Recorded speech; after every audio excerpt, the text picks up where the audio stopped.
Hello, and welcome back to the Nonprofit Leaders Network podcast. Megha Desai, co-founder of the Desai Foundation, serving both India and the USA, will be sharing with us about equipping and empowering board members and community leaders to make a difference. Welcome to the Nonprofit Leaders Network podcast, where your host, KIRSTEN BULLOCK, interviews nonprofit CEOs and executive directors who share what's working. Show notes can be found at nonprofitleadersnetwork.com. Please add the podcast to your favorite RSS feed or iTunes. Now, let's get on with the show. Hi, Megha. Thanks so much for joining us today. It's great to be here. Great, thank you. Megha is the president of the Desai Foundation, an organization that empowers women and children through community programming to elevate health and livelihood, both in the U.S. and in India. She's also the founder of MSD, Marketing Strategy Dharma, a branding and strategic partnership advisory serving social good and startup brands. Megha sits on the board of NPR's Generation Listen and is a contributor to publications like Entrepreneur Magazine, Fast Company, and Huffington Post. Megha, to help provide some context for our listeners, could you go ahead and share a few words about the Desai Foundation and what you do? Absolutely. So thank you so much for the opportunity to join you here today. The Desai Foundation is a community development organization, which means that we focus on enriching communities from within. So at the core of what we believe, we know that everyone has the potential to shine. And what we try to do is empower those to dream beyond their circumstance. And the areas that we focus on are health and livelihood. We want to ensure that people have the opportunity to live a little bit healthier lives and a little bit more economically empowered lives, whether that's through education or through opportunity for employment. We tend to focus on women and children. We do have programs that serve other members of the community, but our primary focus is women and children. There are kind of two basic reasons for that. One, women are really the kind of center of community life and village life. And second, children are, of course, our future, and they are the most capable of change and bringing that kind of spirit into their community. And we also serve two kind of really distinct regions. One is South Gujarat. The second is in the U.S. We work with New York's Harlem community and Morningside Heights community, and Massachusetts, kind of Metro Boston. And one might think that that's a pretty strange footprint to be in New York, Boston, and South Gujarat. But we started as a family foundation, and this geographic footprint is kind of a hangover from that footprint. We, as a family, when we began this organization, fundamentally believed that in order to make true impact on a community, you have to really know the community. So we set out to serve the communities that had served us. My family, my parents were born in Gujarat. They lived there most of their lives. I was born in Massachusetts. My parents have lived there for almost 40 years. And then I spent the last 20 years of my life in New York and Harlem. And so it's been a great honor to kind of serve the communities that have served us. And that's kind of where that footprint lies. That's great. So how long has the Family Foundation been around? We, as a family foundation, have been around for around 19 years. However, we did 3 years ago make the transition from a private family foundation to a public foundation. We, about 19 years ago, were on a family vacation in Peru, and we were hiking around the Machu Picchu trails and decided to give back because we had lived a pretty good life and wanted to give back to the communities that had served us. My sister is particularly interested in healthcare. She works in hospital administration. My father is an entrepreneur and really strongly believes in access to different and unique types of education in order to empower people to provide for their own livelihoods. My mother is an incredible purveyor of the arts. She's a singer and a dancer. And I had worked in advertising most of my career and have a knack for building communities through messaging and through bringing people together and through optimism. And so with that in mind, we began the Desai Foundation. And our aspirations were pretty modest. We wanted to basically write checks to organizations that we thought were doing great work on the ground in these three regions. But when you have a tech entrepreneur, which is my father, and a marketing entrepreneur, which is me, running a nonprofit, you tend to get a little involved. And we got really involved in the projects that we were working with, to the point where we were managing them and molding them and growing them, and ultimately ended up shifting from a private foundation to a programmatic public foundation 3.5 years ago. Great. Was that a difficult shift to make? It was and it wasn't. I think had we anticipated the shift, it would have been easier. There were a lot of kind of grassroots, kind of foundational things in the organization that we had not anticipated for. The first and most kind of obvious one was about awareness. Even though I'm a marketer, we had not promoted the Desai Foundation in any way, shape, or form. So the work that we were doing was really just kind of close to our chests, and we were just participating in those programs. So suddenly, after 15 years, when we make that shift to a public foundation, suddenly we have to fundraise. And in order to fundraise, people need to know who we are. So I found myself in a unique position as a marketer and the kind of, running this ship of a new brand. And that was a pretty unique challenge, still is. Second challenge comes from a institutional perspective in terms of the way that we operate and the way that we're presenting and collecting our data. As a private organization, you are the own judge of whether your programs are successful. Now we have a board of directors. We have people that we have to report to. We have to tell people who've written us checks where their money is going and how the money is going. We have to put together annual reports. And we're very comfortable doing all that. We are a very transparent organization. However, some of the systems that we had put in place in the villages, especially that we work in, were not really designed to collect exactly the type of data that we now want to report. So we have, if we're being honest, some growing pains with that shift, but we are making a lot of progress. Great.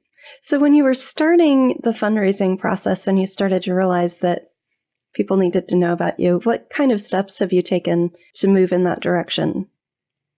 There's a lot of noise with the kind of current climate when it comes to social good, which is actually it works in our favor. I'm actually thinking it's good noise. I know that sounds odd, but we really wanted to send a message more about the work that we do and our community connection to that work. So we started our communications through events. And what that meant, we just thought it was the best way to bring people together, celebrate Indian culture, whether it's through a Diwali party. We throw an incredible party called Diwali on the Hudson in New York every year, totally sold out. And it's being now heralded as one of like the Diwali parties to go to in New York. We also hold a bunch of events in Boston as well, as that's where a lot of our work is. And so we started through events. It's a great way to get people together, have a longer audience with them, more deeply explain some of the work that we do. The other kind of good side is that being a marketer, I do have a couple tricks up my sleeve in terms of putting together slick videos and social media campaigns and things like that. So we've been able to create quite a bit of buzz and energy and awareness in a short 3 years, which we're fairly proud of. Great. Congratulations. And it sounds like quite a party. It is. Great. So in this shift, back to the shift from a private foundation to a public foundation, I'm sure that your needs for board members have shifted some. So have you seen some evolution in your board in the way that they're working? Absolutely. We rely much more on our board, and frankly, our board was much smaller, and we now have non-family members that outweigh family members, which is the way we want it to be. We have two boards. We have our U.S. Trust Board and our India Trust Board. and that's for legality reasons. We have to have two separate boards. We use each board member for a unique purpose. What's great about our board in India, a lot of the board members are they're like the grandsons and the granddaughters of the villagers. So there's a real vested interest in the work we do. And believe it or not, we don't hold our board meetings in a slick boardroom in a city center. We make all of our board members come to the village, and we host our board meeting in the classrooms that we serve. And the reason we like doing this is because it brings everyone to the village. It puts people's skin in the game. And each of them have intimate knowledge of different areas of the places that we serve. Likewise, in the U.S., our board members have different skills, whether it's through fundraising or connectivity or through introductions that they're able to make for us. It's been incredible to be able to lean on experts in the regions or in their fields to help push our work forward. The other aspect of the board is simply awareness, right? Which each board member that we bring on, you tap into that entire community that they share. And, as a marketer, as any good marketer knows, you're only as good as your reach. And having a really diverse board of really smart people allows us to reach that many more people. And you mentioned having your board meetings in the village. And there's a couple of questions related to that. There are definitely benefits of getting people to feel connected to an organization, the ownership, like you mentioned. Are there other benefits that you're seeing coming out of having those meetings at the place where you're delivering service?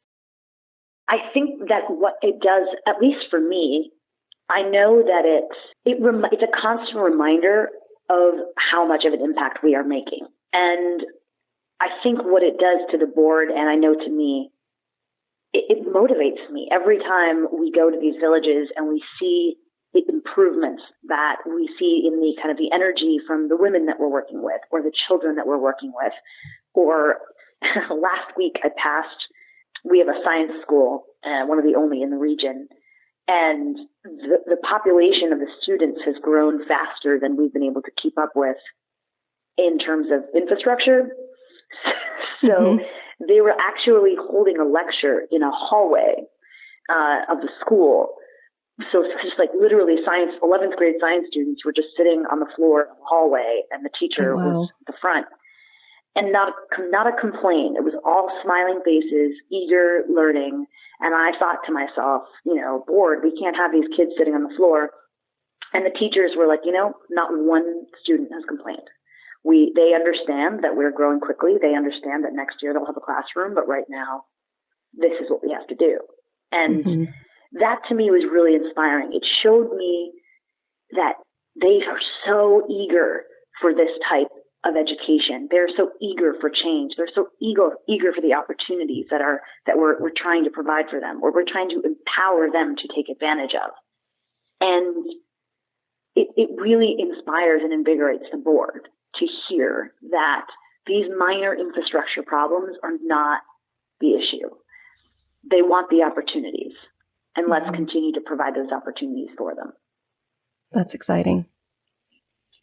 And the second question is, you say village, and it's hard for me to visualize what that looks like.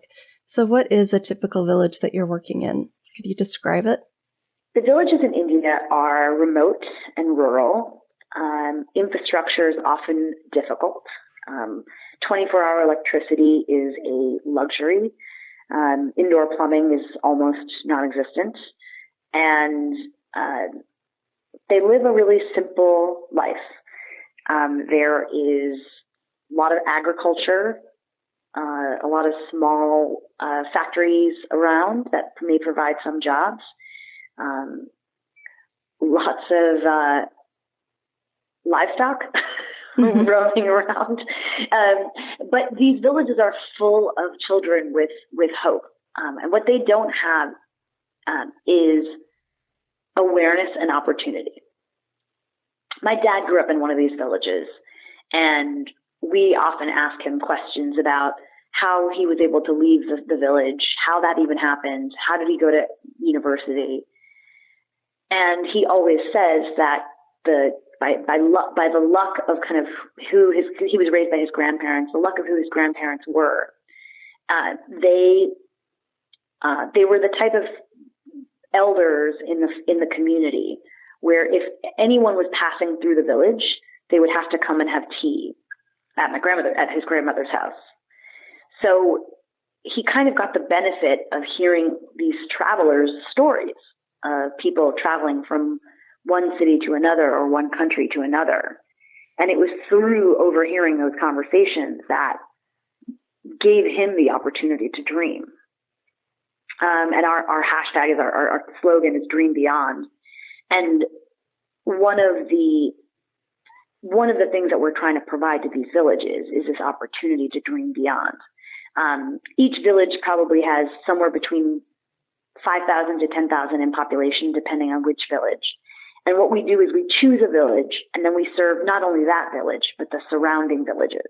So, for example, in Utni, Gujarat, which is a small village outside of a city called Navsari, we serve that community. But the kids that attend that school are actually from one of 11 villages that surround that village. Likewise, our health camps serve multiple villages. So in a small village called Karel, which is outside of Baroda, which is another kind of big city in Gujarat, that community is around 8,000, but we serve the health camps that we put on, which serve around 2,000 people per camp, serve around 8 villages around Karel. So the idea is that we go into a village, provide a service, and invite the community at large to come participate in what those villages are, in what those services are. The first health camp that we did, we got 300 people to show up. Within 6 months, when we held our second health camp, 1,000 people showed up. And now we consistently have over 2,000 people that show up to these health camps. So despite these being really rural areas, word does spread about the work that we're doing. Great. And one thing that you mentioned in a prior conversation, that there tends to be some distrust growing of nonprofits and NGOs. How does that distrust present itself? And how have you been able to overcome that? Because I know a lot of our listeners sometimes serve communities where there is a distrust of outsiders. So how have you overcome that? So there are kind of two aspects to that question. I'm going to start with the second and then go back to the first. Our model is really unique, and it's something that we're really proud of at the Desai Foundation. In the way that we use local talent, local organizations to create change from within. So we go out into a community and find the potential leaders and empower them. So more often than not, we aren't an outsider because we are actually coming from within the community. And our organization is structured so that the Desai Foundation name is not really a thing in these villages. People don't know who we as the Desai Foundation are. What we do is we empower these local organizations that are already doing some of the work, but just need to kind of flesh out the rest of the work or need some infrastructure help or need the right resources. We provide all of that to them and say, okay, now you go out and do this. So in each region we serve, it's not the Desai Foundation providing these health camps. It's local community organization A, local community organization B, or local village leader C. So what happens is that the idea of the other, the idea of the outsider is much reduced. And it helps really propel that community to uplift them. Another thing what that does is it creates a sustainable model for growth. So what happens is that we tend to stay in villages for a long time. We don't walk away from villages, but our goal is to one day provide enough opportunity and education for that community that they're able to sustain the work on their own. So that's one of the ways that we try to combat this kind of outsider issue. A lot of the distrust, unfortunately, comes from the way that the NGOs are structured, or I shouldn't say all. There are incredible organizations doing brilliant work in India and doing it all over the world. But there are a lot of organizations in the villages, especially in India, that are highly motivated by politics. And I'm not saying that they're all funded by the government or that they're all government organizations. Of course, technically NGOs are not supposed to be. But a lot of the funding does come from politically motivated units. And what that means is that they'll go into a village, they'll say, we're going to rebuild your well, and we're going to bring you electricity, and we're going to, provide XYZ infrastructure. And then the election happens, and suddenly the interests of that organization change, and they end up walking away from the village. So what that does is that it's created this cycle for some of these villagers to just distrust people that are coming in and saying that they're going to do anything. So one of the things that we try to do to combat that is we try to, rather than going in and proclaiming that we're going to do things, we just do them. Mm-hmm. So rather than going into the village and talking for hours about how we're gonna do this huge health camp, we just do the health camp. And sometimes we lose money because sometimes people don't show up to the first one, but they certainly show up to the second one, and they certainly show up to the third one. And we start building trust because we stay there. And a lot of our work is around training. We tend to not give anything away for free. The vocational training programs that we do, even the schools that we provide, very little of it is for quote unquote free. What we try to do is put people in the position where they're eager, able to pay for the services. So for example, a woman that takes a vocational sewing class with us, she has to pay for that class.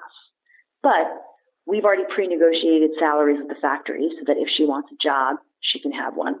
We've already, instituted a beautiful 3-month course for her so that she's well skilled after she finishes the class. And 3, we host that course over and over and over again. There's a consistency with which that we do it. So her investment in that course is paid 10 times over. And people are willing to pay for things that they feel like are going to provide back to them. Now, I don't want it to make it seem like they're paying for the course and we are making money. That is absolutely not what's happening. The fees that we are requesting from the people we serve are absolute minimal fees that don't cover any of our costs. But what it does is it provides dignity to these people. Mm-hmm. It puts skin in the game. It makes them feel like they are worth something, like they are able to pay for a service and get something out of it. And it is extraordinary to see this, the dignity that it provides to someone when they feel like they're not taking a handout. Right, something to be proud of. A longer way of answering. Yeah, something to be proud of. It was a longer way of answering the kind of question you were asking. But building trust is just about providing dignity. And Megha, thanks so much for joining us today. I can't believe how quickly time always goes. I wish that we could dive into a few more questions. But I just want to say thanks again for joining us today and sharing these insights with us. Thank you so much. We really enjoyed chatting with you. You're welcome. My pleasure. And thank you to all of our listeners for everything you do to make the world a better place. Thanks for listening to the Nonprofit Leaders Network podcast with KIRSTEN Bullock. If you like what you just heard, we hope you'll check out our prior episodes and that you'll pass along our web address, nonprofitleadersnetwork.com, to your friends and colleagues in the nonprofit sector.